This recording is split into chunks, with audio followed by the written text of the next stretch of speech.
Sometime later, Toka and Yoshino decides to visit Hot Spring. So Shido makes the arrangement for them to go to Tingagokuruku Hot Springs. Perverted Kyohei Kanazuki persuades Kotori to go too, but has been exposed that he has ulterior motives. His punishment is to dig a hole and refill it for the next week. Meanwhile, Ryoko Kusakawa of the AST is informed that the DEM Corporation is going to send reinforcements. A hot-headed Ryoko also finds out from Remember that due to the increase in the spirit's alert level, the group's vacation trip is cancelled.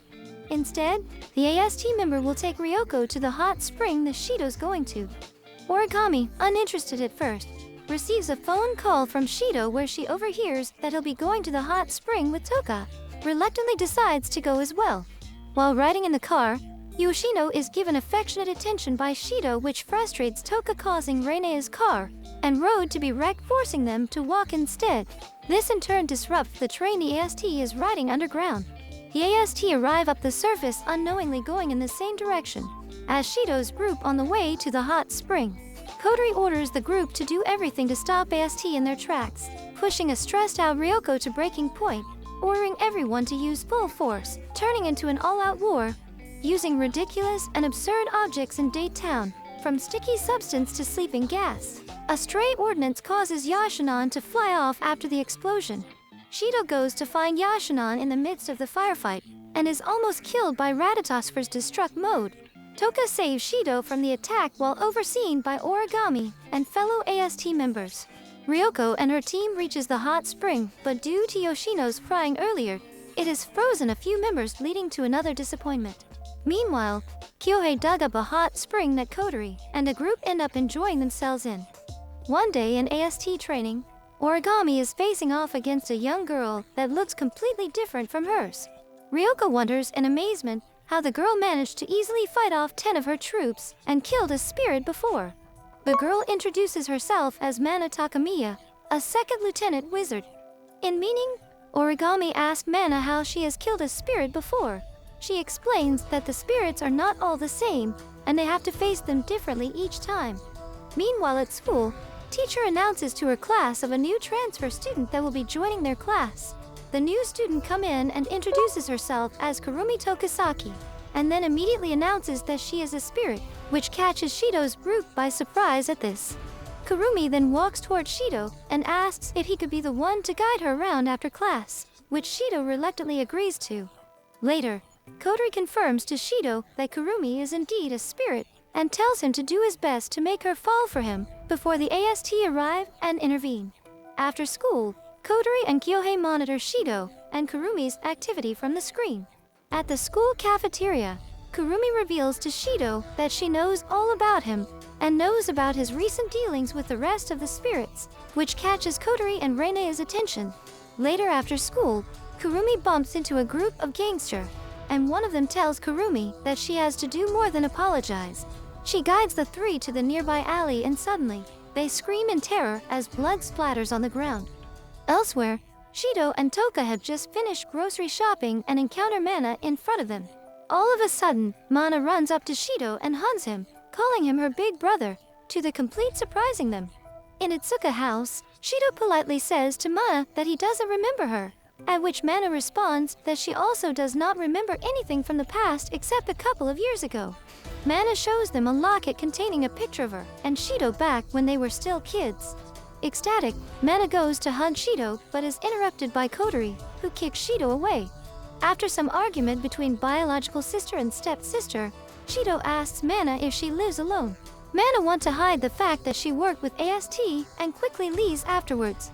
The next day at school, Taini is checking the attendance and Origami suddenly voices out that Kurumi will no longer be attending at their school.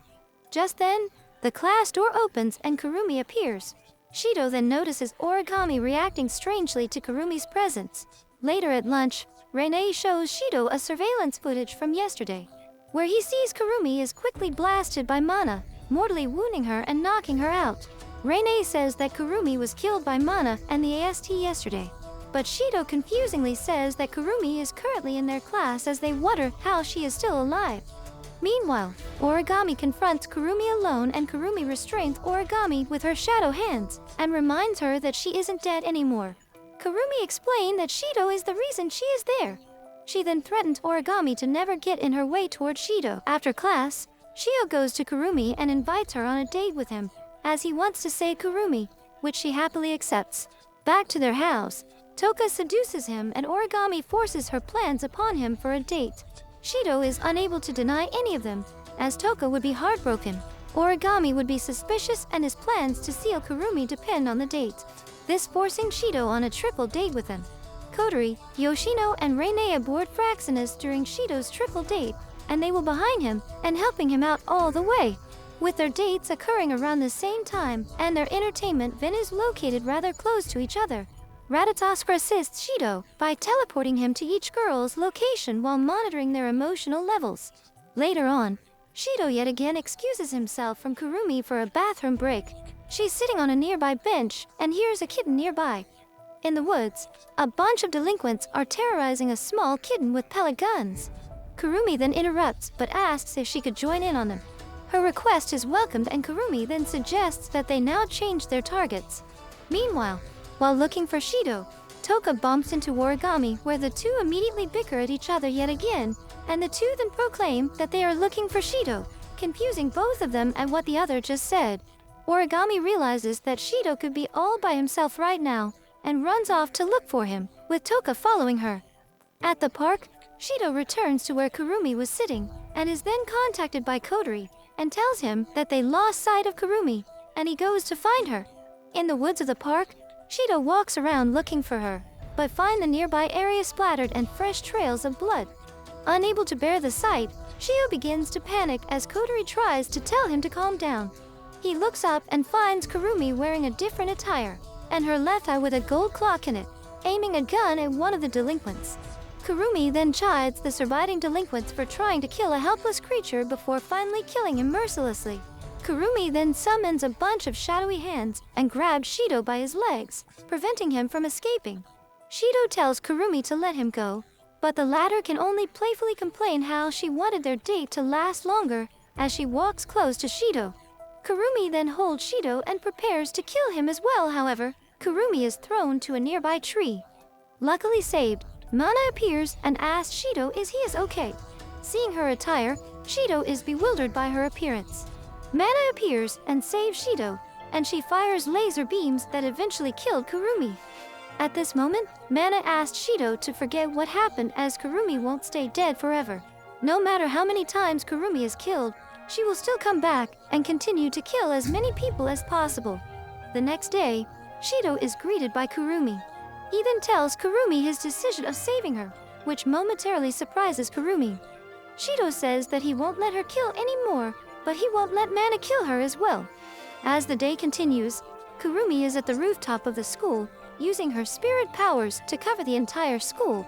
Elsewhere, Mana has met up with Kodori, and find out that she and Shido are allied to Ratatos. Kodori then pointing out that Mana as an employee from Deus Ex Machina sent to work for the AST. Mana saying that DM gave her a reason to live after she lost her memory, but Kodori asks otherwise even after what they did to her, which Mana asks her in confusion. A flashback from some time ago, Rene tells Kodori that Mana's body has been filled with far too much magical power, and she has only 10 years left to live. Suddenly, Kodori gets a call and quickly go back to support Shido. Back at school, a sudden dark energy wave surrounds the school and Shio notices that all the students around him have fallen. Toka tells him that her body feels a bit weak and Rene deduces that due to Shido having sealed Toka and Yoshino's spirit powers, their powers seem to have automatically protected him from the effects of the barrier itself. Later, Shido arrives at the rooftop. He asks Kurumi what she is doing, and she explains that the barrier surrounding the school sucks up the time from everyone caught within it. Kurumi reveals that the golden clock eye is her time or her lifespan. She tells Shido that her angel drains her own time whenever she uses it, but can replenish it by taking away other people's time. She finally revealed that her goal is to become one with and devour him. What Kurumi said giving Shido an idea. He demands that Kurumi stop the spacequake and the barrier. If she doesn't, he will jump off the roof and commit suicide. Shido then remarks to her that since he has a lot of worth to her as a hostage, Kurumi reluctantly does what he asks. Shido says that there is still one more thing, that is lets him save her. Kurumi tells him that she isn't worth the trouble, but Shido say that nothing will give him a reason not to save her. As Kurumi tried to accept Shido's help, a hand goes through Kurumi, mortally wounding her. At this moment, Shido is then met by the real Kurumi. She then summons more clone and captures Shido. Mana then arrives in time to defend Shido from her, but Kurumi states that this time she won't die and that Mana won't live, summoning her angel, Sakiel, behind her. Kurumi states that her power is turning back time. She uses her angel to stop Mana in her tracks, and promptly shoots her multiple times before letting her go as Mana drops down, but still alive. Kurumi then tells him that her clones are a fragment of her past, explaining to him and Mana why she can never be fully eliminated, and then has her clones hold Shido and Toka, Origami and Mana down at her clones' mercy. Kurumi summons a space quake over the school. Just then, the space quake is neutralized by Kodori. Shido is left shocked by realizing that Kodori is also a spirit. Origami takes notice of her appearance in bewilderment before she falls unconscious. Kurumi then has her clones charge at Kodori. She's simply setting them ablaze with her angel, Camel. Kodori then goes to defend her brother, but Kurumi summons Zakyu and uses the 7th bullet, Zayin, at Kodori, freezing her in time, and then summoning her clones to all shoot at Kodori. Just then, Kodori's injuries start to fade as she heals with her spirit powers and gets back up, taunting Kurumi for not being able to kill her. Kodori then summons her angel's next form, Megiddo, a big cannon form from Kama, and begins to power it up with her flames. Kodori then fires a devastating shot and taking out all of the clones. Kurumi then falls to her knees as Kodori demands she pick up her weapons and continue to fight her. If Kurumi can't face her, then she must die, powering up Megiddo again as Shido tells her this isn't the way to do it, asking her to stop. Shido, realizing Kodori lost to the fury of herself and her angel, he runs in front of Kurumi, intending to shield her from the oncoming attack as Kurumi weakly begs Shido not to do it. At this moment, Kodori snaps back to herself, but her angel fires at Shido, whom she cries for. As Shido is seemingly hit by the attack, he remembers the past. He was badly injured and sees a younger Kodori in her astral dress crying as roaring flames surround her and himself. Shido woke up on Fraxinus after dreaming of an event that happened 5 years ago. Being calmed down by Rene, he went to see Kodori regarding on her condition. He left in despair to meet Mana and Origami in the hospital. Unable to meet Mana, Shido instead met Origami, who tried to get him closer to herself. Before Shido exited Origami's room in the late evening, she told him of her intent to kill the flame spirit to avenge her parents' death 5 years ago, and that's the reason she joined AST. At this moment, Shido realized that Origami wants to kill Kodori. Meanwhile, Shido is contemplating the situation regarding Kodori involving the 5-year event, including the statements made by her and Origami about the residential fire, with Ratatosker's headquarters personnel all agreeing that Ocean Park is the ideal venue for Shido's date. He undergoes training outlined by Rene involving Shido, Toka, and Yoshino to buy swimsuits. As Toka asks about a swimsuit, Origami teases her that it's a new piece of anti-spirit equipment. Finally, she inquires of Toka about Efreet to the point of being overly polite in her questioning. Finding Toka's information useless, Origami pressures Shido into viewing her choices as swimsuits. Toka and Origami turn it into a contest and that whoever turns on Shido most gets to go on a date with him. Yoshino ultimately wins, but back on Fraxinus, Shido watches the video of the fire from 5 years ago. Recognizing ordinary video noise, as a spirit initiates a series of flashbacks that lead to Shido blacking out. The next day at Ocean Park, Toka and Yoshino tag along to help Kodori ease up and are able to partake. As Shido sees Kodori resorting to pharmaceuticals to counteract her deteriorating mental condition, his determination is invigorated, leading him to take Kodori away alone. At the AST base, Origami gets a first-hand view of the DW-029 Annihilator Deer codenamed White Lycoris, sent there by DM Industries for use of Mana. In talking with Ryoko, she's indirectly told that they have footage of the battle between Kodori and Kurumi.